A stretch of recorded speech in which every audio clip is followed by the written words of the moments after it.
So one of the teams that we did talk about, the Las Vegas Raiders. I want to switch gears here. Talk about another quarterback that could be on the trading block this year. Aaron Rodgers and the Green Bay Packers, actually kind of in a similar situation to Lamar Jackson, the Ravens. They've been feuding for years now about drafting defensive players in the first round. They traded away Davante Adams, Aaron Rodgers' main target. And then it seemed like there's an heir apparent, Jordan Love, who was doing to Aaron Rodgers what Aaron Rodgers once did to Brett Favre, coming in, making plays in his absence. And it's kind of pushing Aaron Rodgers further apart from a Packers organization that they've drifted, that they've started to drift apart here in the last few years anyways. Mm-hmm. The main team that is in these trade rumors, I guess they're not really rumors because Aaron Rodgers kind of confirmed that he would like to go to New York, but the New York Jets, Nathaniel Hackett was just signed as their offensive coordinator, igniting these rumors. The New York Jets are the leading team, I think, in the Aaron Rodgers sweepstakes right now. They have the draft capital to go do this, as well as I think they have the win now team that he would want to go to. I mean, if you think about it, with Aaron Rodgers on the New York Jets, I think that's a Super Bowl contending team. Oh, yeah. No, absolutely, because their defense, Robert Saleh has done a great job turning that defense into the elite defense. Their issue was with just consistent quarterback play. No, it really was. Zach Wilson does not seem like he has that locker room. Mike White just isn't talented enough to take him to the next level. Yeah. But you have Breece Hall, who he'll be coming back from ACL injury, but was having a really good rookie year. Michael Carter as well is another solid running back. They have a great running back room. If their offensive line can get healthy, stay healthy, that was another issue as well with the team last year. But then the receiver-wise, they got Garrett Wilson, they got Elijah Moore, they got Corey Davis. Corey Davis as well. I think he's going to be a free agent. I have to double-check his contract. But I thought he had next year. I thought they signed him for 3 years. Okay, I could be wrong. I thought it was 2. But either way, though, they can re-sign him as well. They can keep him there. But that's a solid receiving room. And as well, also, it's Aaron Rodgers. Yeah, 2024. There are going to be a lot of free agent receivers that I think are going to be willing to go play with Aaron Rodgers. And so, Allen Lazard being one. Green Bay. Lazard is also one. Yeah. He's an unrestricted free agent. I think if this deal gets done, this is a sooner rather than later deal. Then the Packers and Jets can then start to move on into their 2023 plans, right? Yeah. That's where like the Jets make so much sense. We didn't have the podcast going then, but I remember looking at Tampa Bay in the 2020 offseason when Tom Brady signed in Tampa Bay. And before he did it, I was like, it just makes sense, right? Last second half of the year, they had a top 5 defense. And it's like they have the weapons, right? They were a fringe playoff team with Jameis Winston. He just threw 30 interceptions that year, threw for over 5,000 yards. And it's like, okay, if Tom Brady can go there and throw 15 interceptions, which would have been the most ever in his career, they win 11, 12 games. And that happened, and they went and won a Super Bowl. Like that to me just looks like this situation to me looks just like that one. It's like, all right, you have a top 5 defense in the NFL. You have all the weapons that go with it. They have a solid offensive line. I know left tackle might be a little bit of a question because Mekhi Becton isn't he's coming off 2 season-ending injuries. They don't know if he'll ever be quite the same.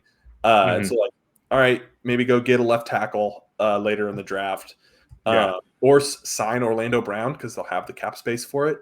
And it's like, okay, well, all right, you're Super Bowl contenders now. Yeah. So I agree. I think that the fit works for both parties. I think the Packers are looking forward to moving on. They haven't won a Super Bowl with Aaron Rodgers since, or they haven't been to the Super Bowl. I think they won in 2010. They beat the Steelers in 2010. Yeah, so the 09 season, I guess it was 2010. I think that's what it is. Or 2010, 2011. I always get that mixed up. But They've come close. They've been to a lot of NFC championships, and I think this is another example. We just talked about Lamar Jackson, the contract, but Aaron Rodgers is getting paid so much. I think it's hard for them to go and get the other pieces for the whole team. Yeah, they can't cut that's too big of a cap hit. So, I think the Jets would be able to take that on. I think that he would fit in perfectly. And then at the same time, though, I think they want to move on to Jordan Love. I also think they want to see if Jordan Love is the guy because then they still have his rookie year option, so they might take that. So then they'll have 2 full seasons to get a full understanding if Jordan Love is the guy or not. He is from the Tua Justin Herbert class, and he was he the 3rd or 4th quarterback taken? I want to say 3rd. That was also the Joe Burrow class, wasn't it? Oh, yeah, he was the 4th because it was Joe Burrow 1, Justin Herbert. Yeah. He was 4th. Actually, wasn't Josh Rosen also in that class as well? No, he was the Baker Mayfield. He was the Baker Mayfield one. Okay. Yeah. So he was picked 26th or 27th overall in 2020. So that was that class. And the little bit that we have seen of him, like even the preseason this past year, the game that he played in the 4th quarter in the Eagles game, like he looked much different than I remember. So I think that the Packers are incentivized. Like we don't need Aaron Rodgers anymore. We get that cap space off our books, can go and get guys that can help fill the team, fill any needs on defense. I think Christian Watson took a huge leap forward to becoming their number 1 receiver. And at the same time, if they make this trade, they will get how much draft? Like, what do you think it would take? Like, do you think it's a 1st-round pick? So, one of the things that makes it complicated for the Packers is that Aaron Rodgers has a no trade clause, so he has to agree to go to this team, right? So, and one thing too. So the Jets, I think he would agree to with Nathaniel Hackett, also situation. And I think you mentioned he already wants to go there. I also think the other team too, the Raiders. I think he would go play with Davante Adams again. Yeah. So I think he would say yes to that. So I'm not as concerned about the no trade clause. Yeah. Well, what I was going to say is I think that narrows it down. I don't think he's not going to Indianapolis because I don't think he wants to go there and play for Jeff Saturday. To me, that just doesn't seem like a situation he would want. I don't think he wants to go down to Atlanta. They don't have the weapons or really the offensive line I think that he would want. Yeah, they're just not I really think teams that like he wants to play for is 2, and I think those are the only 2 teams that would really actually want to make that trade. And so I think that limits the amount of draft capital that they could get. However, I think like the Raiders, like, all right, we'll give you pick 8 or 7. We'll give you pick 7. Like, we'll take Aaron Rodgers. You can pick at 7. Like that to me, the Jets at 13, maybe that the 13th pick and then like their 3rd round pick, or maybe the 13th and then like a 2024 second, like something like that. It would be a fair trade. Maybe they try to get like a Corey Davis or like one of the receiving weapons in the deal. Maybe actually Elijah Moore might be a little bit higher trade value. He did have some trade rumors there in the middle of the year. I think he still also wants to leave as well, the Jets. I think he's still adamant about not wanting to play there. Yeah, and so like to me, I think that there are some pieces that like they could move. So maybe 13 and Elijah Moore for Aaron Rodgers, and then they take the full cap hit. Like they don't give him any money or anything. So that like to me, that is like realistic trade scenarios for Aaron Rodgers. I mean, do you agree with that? Do you think that there's anything else that would be?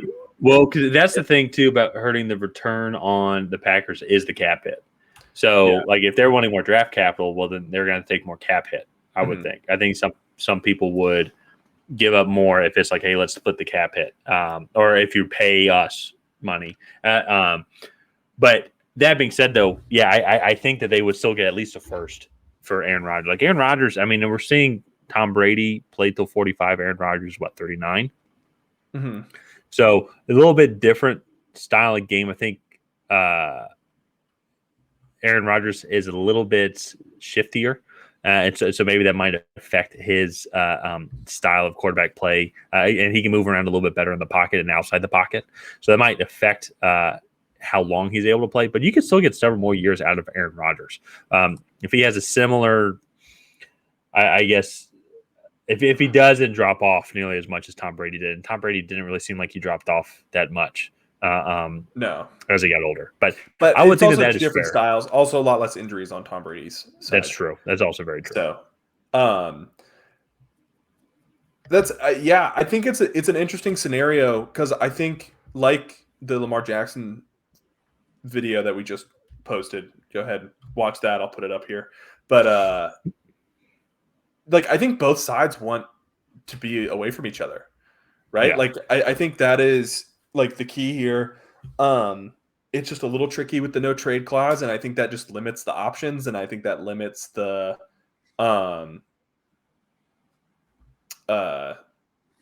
return that the Packers will get.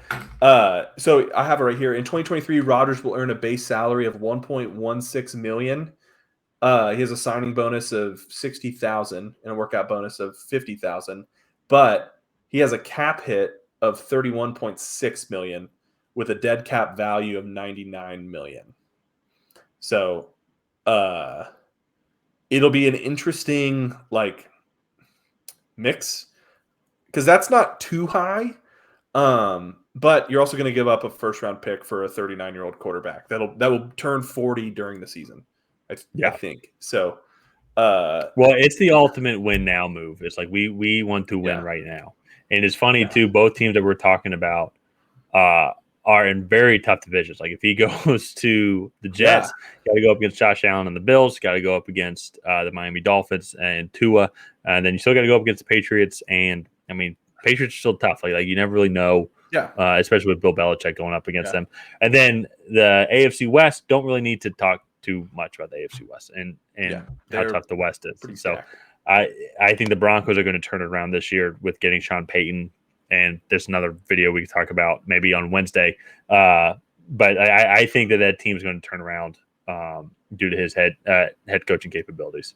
So very interesting where Rodgers is going to end up. I think I agree with you. I think it's going to be a little bit sooner rather than later. I think so that they get draft picks in for this year. Yeah. So I don't know. It'll be interesting to watch. I'm excited for this offseason to play out. There's going to feel like every year there's just so many big names that seem to be on the move. Maybe it's just good marketing by the NFL, but hey, I'm here for it. And we hope you guys are too. So if you guys have not already, please go ahead and like and subscribe and hit that bell notification so we can ping you guys every time that we go live or post a video. And other than that, we will see you guys next time.